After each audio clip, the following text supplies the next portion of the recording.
5, main engine ignition, all 3 engines up and burning, 2, To whom it may concern. 1, and liftoff. Lift? What is this, some Hollywood liposuction? Lift? You know we ain't about all that. Welcome to the Skull and Bones Show. All right. And he's break fight dancing in the corner. Welcome to the show. Skull and Bones Radio coming at you. Ah, the crowd's going wild. Oh, my headphones fell off. Mick's getting carried away there, man. Welcome to the show, guys. If you're new to us, we are Skull and Bones Radio. If you're returning, we thank you for tuning back into us, right, Mick? That's right, man. We're grateful for all the fans we get. Sometimes we don't have any. Sometimes we have a lot. Just depends on who's doing the better looking. Who's looking better that week, John? This is myself. the magic of radio. We have millions of listeners. I don't know what you're talking about. Yeah, I don't know what Mick's talking about over there.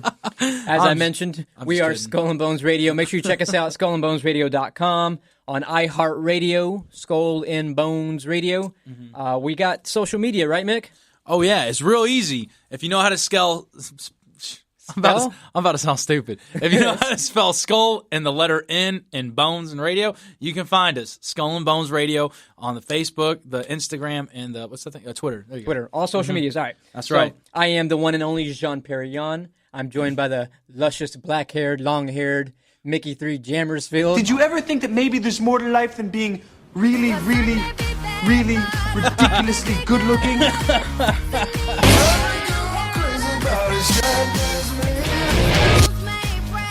What was that? Boy, that escalated quickly. I mean, that really got out of hand fast. It's like... Don't start crying, Alan. What in the hell's diversity? You guys like... Mick, you're such a diva. Oh, Jesus Christ. Mick, you're such a diva. This is non-stop, man. Mick, you're such a diva. Oh, God. All right, well, Someone's got it out for me today. What the hell? that describes Mick in about 20 seconds or so. Jesus Christ. The man behind the board, the man with the brains, the man with the wit. And his name is... Mattman 100. It's 100. How you guys doing? He always makes sure he gets the most beautiful Bro, I just intro. broke my phone. I don't even care, though. How you guys doing? Was that doing good, Jay-Z? man. I'm sorry? Is that Jay-Z as your intro? No, it's help me, Stone Cold Steve Austin, right? yeah. That's his What? I think so. Or is it John It's John Cena. John I don't even know Cena, my own intro. That's all right. He gets us hyped up. You know what? Woo! That's John Cena's intro? Yes, I it think is. so. I did not know. You know And John his name Cena, is John Cena. You know John Cena lived down in PB, right? Pacific Beach? Yeah. While back when I was doing my reckless phase, JK, I'm still doing it. We saw one UFC member, I thought, at a bar in PB. I don't think it was John Cena, but it was somebody else. One of those big guys. Everyone was, I'll ask my buddy Eloy. Everyone else was all like excited, and I was like, sports! Yeah. Let's drink! I'd be curious to know who it was. I'm in here enjoying the music, and Mick's bringing me down. Oh, Jesus. You've been in a bad mood since you showed up late, man. Well, you know why? Because you were on my butt. I know you like all higher up on the food chain and whatnot around here, but... What do you mean? Huh? I don't even know what you're talking about. Well, Go on. because you were... What do you mean you don't know what I'm talking about? When you were busting on me earlier for being a little late. But I got to tell you something. It wasn't my fault that I was late. You know what the problem is? It's them damn millennials. It's some damn millennials. I can't stand millennials. You got to get used to yourself. Nah, man. All right, I may be a millennial, but I don't associate with the millennial. I ain't even like none. You know what? I'll tell you what. Matt, man, why don't you hit it for us, man? Because I think they explain it better. Before we let Dr. Phil go, we wanted to ask him about entitlement culture in this nation and what it means for us. And boy, did he have a prime example for us. Watch this. Tomorrow you have a show, and it taps right into some of the things we've been discussing on the Kelly File, which is this culture of fame, of narcissism, of obsessed with the camera, and what are you going to do for me? How is it all about me? And you introduce us to a lovely man by the name of Chris. Tell us a little bit about him before we show him the clip. This is a perfect example, and this is the reason I'm doing this, because we do have a generation that I think we have raised with a great degree of entitlement, where it's like the world owes me a living. And we picked a perfect example story of a kid that says, I want to be a rock star. I say, kid, he's now 40 years old. I want to be a rock star. And has basically tried to buy fame, has bled his family his mother and father for $1.7 million. $1.7 million trying to be a rock star. I mean, he's got the poses, he's got the haircut, he's got everything, but so entitled that he won't take a job because it's not rock star job, and it is just such a poser. And it got to the point where he said, "My God is Kiss. My God is Gene Simmons." So I said, you know what? He's a friend of mine. I'm going to bring him on here and let him talk to you about what it takes to get to fame. Because it's not what you think. It's not all bright lights and right. And when you get there, it's not all bright lights either. I want to introduce the audience to. Man, okay, so I think the dude hit it. There's a real is it called an epidemic or pandemic? Yeah, I think it's epidemic. Yeah. Okay, well, it's one of those epidemic. Can I ask a question first? Huh? When were you on the Dr. Phil show, Mick? Oh man, I got friends everywhere. I'm baby. kidding. No, but describing you. Yeah, it is. No, it ain't. Hey, listen. I go to school and I busted my butt to get good grades and all kinds of stuff. That's not me. But I was going to say, why I was late today was because, I'm getting my blood fired up already. Breathe, Mick, breathe. Okay, I'm going to try it now. So when I was exiting the highway, right, and I was trying to make that green light, the green arrow to turn because I had to make a left turn. Well, this girl's in front of me, and she's driving ooper duper slow, and then till that green light turns to yellow and then red, she gunned it. She gunned it at the last second, so she made the light. I didn't. That's the worst. So I get stuck at this light, and I'm like, God dang it. So then you have to wait a second, for all the cars to go by, and then the light turns green again. Then I make the left, right? Okay, so it still gets worse. Go on. Okay, so I go to the next light. For whatever reason, the next light's at a little more major intersection, so it takes longer for the lights to turn. So I end up behind this girl again. Light turns green. I'm stuck behind her, and she's the very first car on the line. Light turns green, and the girl is texting on her phone. And I'm just like, okay, you know what? I'm just gonna wait a little bit and see how long this takes for her to get the gist. The lights turn green. Mm-hmm. It got up to 10 seconds. She still ain't going. She's just looking at her phone? She's just playing on her phone. So then I have to honk real quick because the light's about to turn yellow and then red again. Yeah. And then she finally goes, I barely make that light, okay? So then we go up to the next light again, and I get stuck behind her again at another red light. And this one's in a turning lane. And so I'm like, all right, you know what?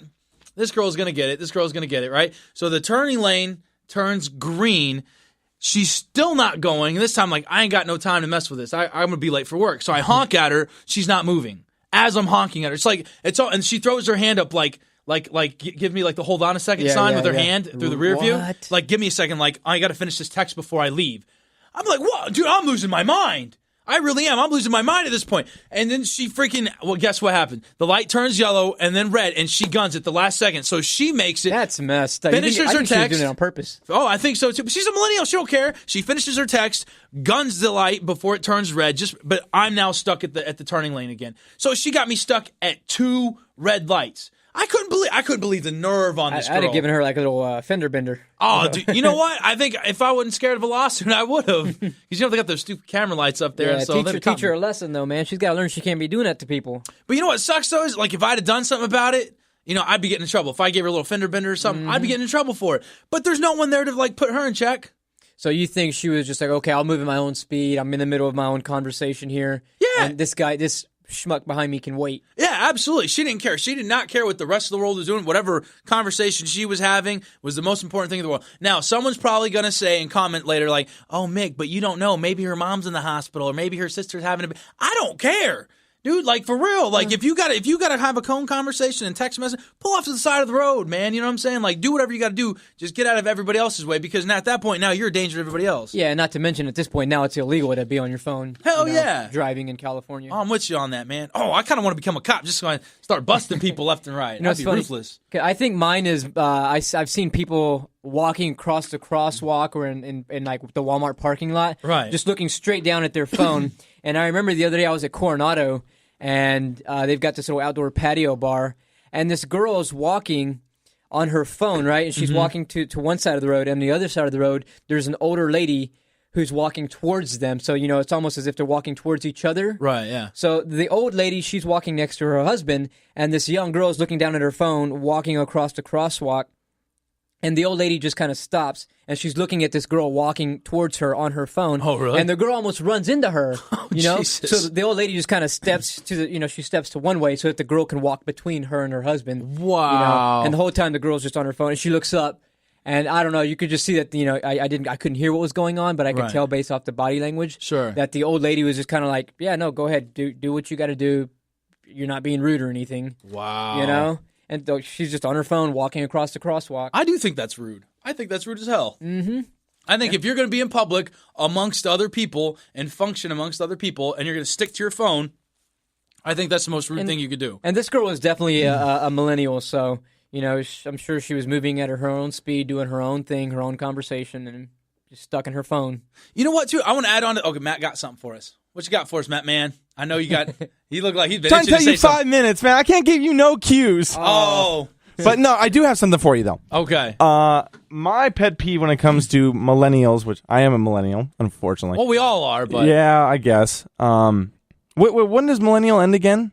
You guys are like on the outer edge, right? Yeah, we're on the outer edge. Yeah. Not taking turns while exiting the parking lot. like there is a system in place to exit or exit the parking lot. Sure. And it's like, 1, 2, Yeah, it's 3, like you scissor 4. it in. Right. So it's not hard. Okay, they make it hard. People, and the best part is like, you're not going anywhere. They cut you off, right? And you give them the finger. They saved no time. Like they cut you off, but you're still passing them on the freeway. Sure. Or they get caught next line. Like people are just, time is of the essence. I understand that, but people don't realize that this is not helping with the you getting anywhere quicker issue. I don't even think it's a matter of time with millennials. I honest to God don't. I think it's a matter of I go first issue because I'm a narcissist and I'm special. And you know what, dude? And like, I know we saw this thing the other day. Who was it? Oh my God, who was talking about it? I can't remember where I saw it. But basically, I think we're just kind of turning out to be such punks as millennials because our parents and our school teachers are saying, oh, you're special. You're special. You could be whatever you want to be when you grow up. Don't let no one tell you otherwise, right? Well, go ahead. Let me comment on a real quick thing when it comes to like work and jobs, okay? Just something that I've noticed or I don't know. Yeah, something I noticed. Okay. A lot of the older generation have, especially blue collar, they're part of that union mindset, okay? Sure. I work hard, I advance per the schedule, and I get where I need to go. And someone like me that's new to the business or new to a business, people are like, oh, you're new. You're the FNG. You're the effing new guy. Right. Which is fine. Yeah, we all have to earn our stars and stripes here. Sure. But then there's this, this disconnect where you're the millennial, you're making less, but you're doing a lot of the work. And it's like these people feel like they don't have to do anything because they've earned their stars and stripes. Oh, I've already done it. I'm just going to sit here, look pretty. I can't get fired. I have tenure. I'm just going to. And then as the millennial, you're like, yeah, I guess I'm paying my dues, but I'm the one providing the most value to this organization. I get that. I'm making them the money. I hear you. So why am I getting rewarded for it? I do. Not get saying that. it's wrong or right, but it happens. I get that because I'm guessing what happens with these guys when they first came in, they were probably in your exact situation, and instead of having to do it for maybe a year or so, maybe they did it for 5 to 10 years until they finally got promoted to that supervisor position. Because I do think for them, I think that back then it was kind of like about longevity. Where us, it's about, okay, well, I'm going to job hop and get, higher raises and stuff. And it doesn't even matter how many jobs you've had in your career now. Where back in their day, it was all about 1, maybe 2, at the most 3 different jobs. You know what I mean? For them, it was about loyalty to the company and stuff like that. And you pay your dues no matter if it takes 5 to 10 years. For us, it's about, I'm bouncing to the next ship who hires me at a more higher price. You know what I'm saying? So I think it's a big mindset difference. But I do think that we're screwed because a lot of our teachers and our parents told us we were all special, and then they got rid. Remember when you used to compete, no matter what it was, track and field, whatever, you'd get the first place, the second place, third place trophy, and then nobody else got anything. You were the loser. Right. But now we're giving out freaking trophies to everybody for just participating. Yeah, participation ribbon. Yeah, what the hell is that? No, that's not how this works. We're not going to stay in the forefront of NASA and space exploration by giving everybody participation ribbons. Oh man, I get fired up. I don't know. I feel like we definitely are getting softer in that regard. Now everyone gets a ribbon. Now everyone gets a medal, and you can be anything that you want to be. And when reality hits you in the face, it's like, You know, it's a very what's the word? It's a different cup of tea, man. Yeah, it's a very nasty taste in your mouth. It's a rude awakening, dude. It's a rude awakening. And then I think that's why a lot of people do become narcissists and stuff like that. And even guys are guilty of this crap, dude. I see it all the damn time. Like, I stay off social media because every time I go on there to see like how somebody's doing or whatever, I don't ever get to see how people are doing with their families. It's always some stupid motivational post, you know.